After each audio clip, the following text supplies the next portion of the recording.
My name is Jesan Sorrells, and this is the Leadership Lessons from the Great Books podcast, Shorts.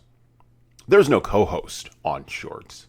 These are 2 to 4 minute observations, ideas, thoughts, or rants about the literature, philosophy, psychology, and theology of leadership. Because listening to me talk about leadership for 2 to 4 minutes is better than reading and trying to understand yet another business book.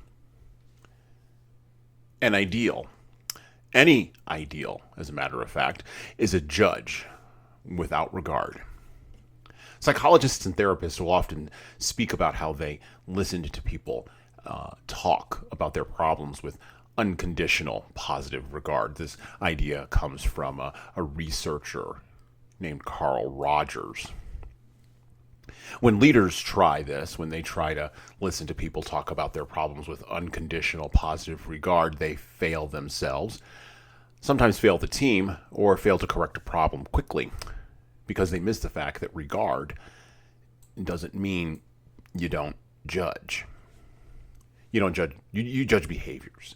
You judge words, you judge ideas, you judge actions. Mythological writings in the greatest literature talk about being judged by the highest ideal in other people, in nature, and most often in yourself. An ideal, any high ideal, even if it's an ideal set forth in as simple a document as a feedback document or an expectations list, is always a judge. And leaders know that followers are always found wanting by the ideal. Their own ideal, the written down ideal, the ideal of the organization, the ideal of the team, or even the ideal of the leader, him or herself. Judgment and empathy sit at cross purposes and at the crossroads and cannot be easily reconciled by an effective and intentional leader. Now, relationships help in this process immensely, but at the end of it all, leaders, like most people who don't consider themselves leaders, are left with themselves. They're left with what the person did or did not do, and they're left with their judge. The question becomes, do you listen to, measure, and judge yourself and your behavior as a leader with unconditional positive regard? And if you can do that for yourself, can you hand off that exact same sense of judgment or lack of judgment or positive regard to your followers? And if not, why not?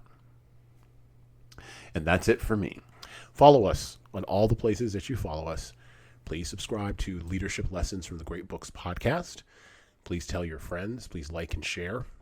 Please also check out the HSCT website for all products and solutions. Please check out the Leading Keys website for products and solutions, our remote training services, our books, our trainings that will help you become a better leader.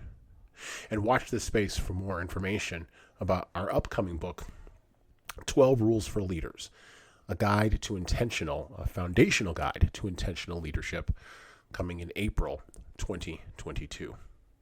Please also go to jesansorrells.com for more blogs and more posts about how you can be a better leader, and check out all of our YouTube channels online.